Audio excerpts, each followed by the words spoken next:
दोस्तों आज की वीडियो में काफ़ी महत्वपूर्ण टॉपिक पे अपन बात करने वाले हैं। अगर बाय चांस मान लीजिए कि पत्नी के पास तो काफ़ी सारे केस होते हैं, साहब 498 का केस हो गया, डोमेस्टिक वायलेंस का केस हो गया, सास पे डोमेस्टिक वायलेंस कर सकती है, ननद पे कर सकती है, देवर पे छेड़ाछाड़ी का केस कर सकती है, ससुर पे भी छेड़ाछाड़ी रेप का केस कर सकती है, रिलेटिव पे भी कर सकती है, दहेज का केस भी कर सकती है। लेकिन पति के पास क्या सेक्शन 9 और डाइवोर्स के अलावा कोई और भी रेमेडी है या नहीं है? क्या पति को काउंटर केस करना चाहिए, नहीं करना चाहिए, और कौन से काउंटर केस करना चाहिए? आज की वीडियो पूरी डिटेल में अपन बात करने वाले हैं। इस वजह से वीडियो काफ़ी महत्वपूर्ण होने वाला है और वीडियो के अंत तक जरूर देख लेना।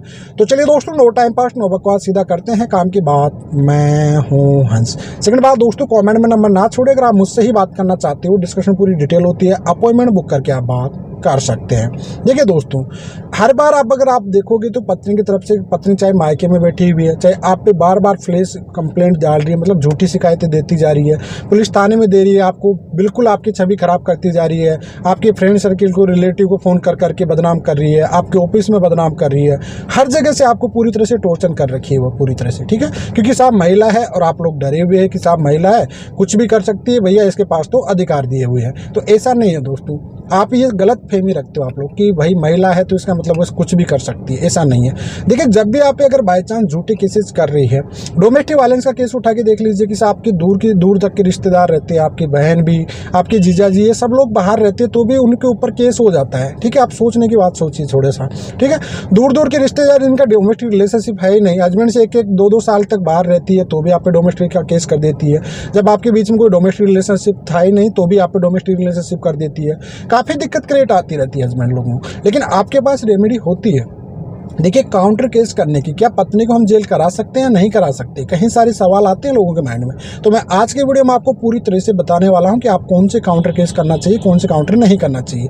देखिए, सबसे पहली बात तो आपके ना डाइवोर्स केस या सेक्शन 9 का केस करोगे तो सबसे कमज़ोर केस होते हैं। जी हाँ, हस्बैंड वाइफ के मामले में सबसे कमज़ोर केसेज होते हैं। ये बात आपके माइंड में फिट कर लेना चाहिए। जी हाँ, तो देखिए, जब भी आपकी कोई, मान लीजिए कि आपकी छवि खराब की जा रही है, आपके खिलाफ झूठे केसेस किए जा रहे हैं, आपको ऑफिस में बदनाम की जा रही है, ठीक है, आपके बार 112 पे कॉल करके कंप्लेंट दी जा रही है, सब कुछ झूठी है, फ्लैश है, आपको हरासमेंट की जा रही है पूरी तरह से, मायके में बैठी रहती है साहब, झूठे केस कर रही है, पुलिस के पास भी कर रही है, डोरी केस है, सब कुछ है, आपके पास सिविल रेमेडी होती है। जी, ऐसी बात नहीं है। सिविल रेमेडी में आपको पता है कि डेफेमेशन केसेस होते हैं, और डेफेमेशन केस होना इतना स्ट्रॉन्ग केस होता है जो कि भैया आप पूरी तरह सास ससुर पे भी करते हो, ससुराल पे भी कर सकते हो। क्यों? क्योंकि मिले जुले तो पूरे ही है ना, कंट्रोलिंग पावर तो पूरों पे ही चल रहा है उनका, तो आप उनके ऊपर है ना काउंटर केस भी बना सकते हो अच्छा खासा वाला। तो इस कंडीशन में भैया आपको नहीं डरना चाहिए कि साहब हमारे पक्ष में कोई कानून नहीं है। आपके पक्ष में कानून है हमारे भाई, ऐसा नहीं कि कानून आपके पक्ष में नहीं है, कानून है, बस इसका उपयोग करना चाहिए।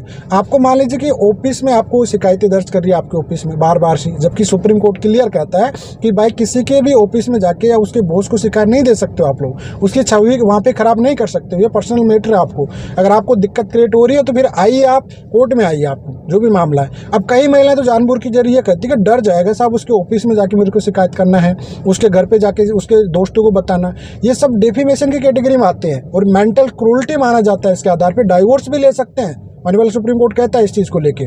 तो फिर आपको डरना क्यों है? क्यों? क्योंकि महिला कहती है कि साहब, बिल्कुल वो तो ये सोचती कि साहब मैं महिला हूँ, पूरा जोर शोर लगा देती है आपके पीछे, पूरी तरह से आपको लगा देती है। तो ऐसे कंडीशन में आप डेफेमेशन के साथ साथ मेंटल क्रूरल्टी के आधार पर अच्छा स्ट्रॉन्ग ग्राउंड बनता है। ये आपकी छवि समाज में खराब की जा रही हो, चाहे आपकी जो प्लेस पे की जा रही हो, या आपके फ्रेंड सर्किल में की जा रही हो, हर जगह कहीं भी डेफेमेशन केस के साथ साथ ग्राउंड डाइवोर्स का बना के आप इसे ले सकते हो। या फिर वायलेंस अगर आपके साथ हो रहा है, मेंटल हरासमेंट होता है, डायरेक्टली मजिस्ट्रेट साहब को भी आप शिकायत दे सकते हो।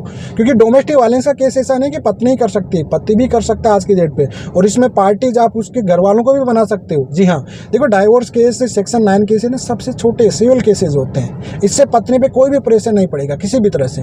अगर आप ये केसेस करते हो तो पत्नी काउंटर केस आपके ऊपर कर देती है भाई, आपके ऊपर। अगर आपने सेक्शन 9 का भी केस कर दिया तो भी दहेज का केस आएगा आपके ऊपर, मेंटेनेंस का केस भी आएगा, कोई वैल्यू नहीं बचेगी उसको। 1 साल 2 साल तक आप उसमें टाइम वेस्ट करोगे। डाइवोर्स का केस आएगा, उसमें भी आपको कोई मतलब है नहीं, क्योंकि आपके पास ग्राउंड नहीं है, और आपका जब वो 498 का या डीवी का केस लगा रखिए तो उस पर पूरी तरह से वो स्टे लगा देगी साहब। तो फिर आपका जो केसेस हैं उसके तो कोई वैल्यू बची ही नहीं किसी भी तरह से। तो इस वजह से फालतू केसों में तो आपको घुसना ही नहीं है किसी भी तरह से। आपको सिविल रेमेडी यूज करना है, डेफेमेशन केसेस यूज करना है, डायरेक्टली मजिस्ट्रेट को वायलेंस की जो मेंटल हरासमेंट किया जा रहा है उसकी कंप्लेंट आपको डायरेक्टली देना है। तो ऐसी कंडीशन में भैया पत्नी को भी एक खौफ हो जाएगा।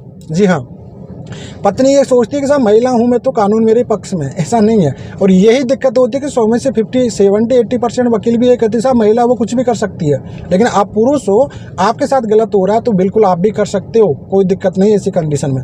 तो कुल मिलाकर आपको समझ में आ गया होगा कि भाई अब आपको डरना नहीं किसी भी तरह से आपको, और आप काउंटर केस करिए और स्ट्रॉन्ग काउंटर केस करिए।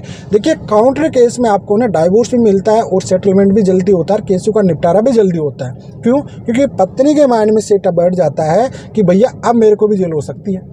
और 100 में से 90% फाइलें उठा के देखोगे तो भाई आपको पता है कि उनका दिमाग नहीं वकील का दिमाग चलता है। और मैक्सिमम यही होता है कि डराने धमकाने के लिए बातें ऐसी लिखी जाती है, उनके कोई भी पर्याप्त सबूत नहीं होते हैं किसी भी प्रकार के। ठीक है, सोचते हैं साहब मैं इसके रिश्तेदारों के नाम लिख देता हूँ, दूर दूर के उनके जो भी रिलेटिव उनके बहन के सबके कर देता हूँ सामना में। अलग अलग काउंटर केस करिए आप लोग, सबके थ्रू काउंटर केस कराइए, ऑटोमेटिकली अकल ठिकाने आ जाएगी भैया। आपके आके जेल जाने तक के चांस रहेंगे और वो ऑटोमेटिकली सॉर्ट आउट करेगी आपका केस। आपका 10 साल 5 साल केस नहीं चलेगा।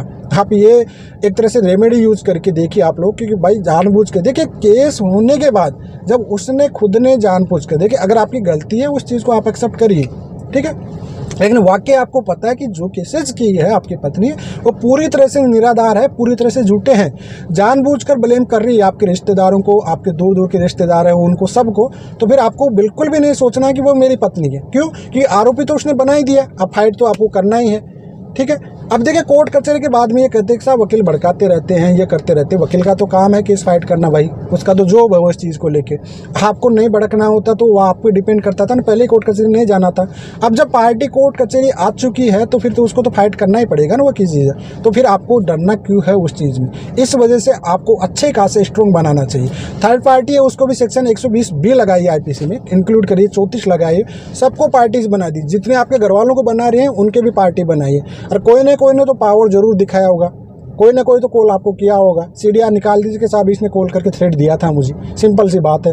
कहते हैं कि साहब मेरा एमएलए से पहचान है, मेरे पुलिस से पहचान है, मेरे रिश्तेदार में ये है वो है ये है, 100 बातें होती है साहब। सबके काउंट करिए, अच्छा खासा काउंटर ठोक दीजिए आप भी, केस आपका जल्दी से जल्दी आपका लाइन पे आ जाएगा। ये बात 101% लिख के ले लीजिए आप लोग। इस वजह से आपको कभी डरना नहीं चाहिए, और काउंटर केस करना है तो फिर ज़रूर करना चाहिए आपको। जब आपके ऊपर केस काउंटर किए जा रहे हैं, जानबूझ के उसमें आपको फंसाया जा रहा है, तो फिर आपको डरना नहीं है किसी भी प्रकार की। तो इसी वजह मैं कहता हूँ कि भाई आपके पास भी बहुत अच्छी अच्छी रेमेडीज़ होती है, बहुत अच्छे अच्छे कानून होते हैं, बहुत अच्छे अच्छे ग्राउंड होते हैं आपके पास भी। ठीक है, डाइवोर्स का ग्राउंड होता है, 100 में से 90% अगर मामले जाते हैं तो देखिए उनमें से डाइवोर्स होना निश्चित होता है। ये बात आप अच्छे से समझ लीजिए। बस बात अटक जाती है एलुमनी मेंटेनेंस को लेके, हाई डिमांडें होती है, उस चीज़ में आपकी सेटलमेंट हो भी नहीं पाता है। लेकिन ऐसे अगर काउंटर अच्छे मजबूत मारोगे तो सेटलमेंट भी लाइन पे होगा, डाइवोर्स भी जल्दी हो जाएगा, मामला भी जल्दी खत्म हो जाएगा आपका। जी हाँ, ये कुल मिलाकर आपको समझ लेना चाहिए। और जिसको वाकई घर बसाना होता है वो फालतू के एलिगेशन नहीं लगाएगी, फालतू के आपके रिश्तेदारों को प्रेशर नहीं डालेगी। वो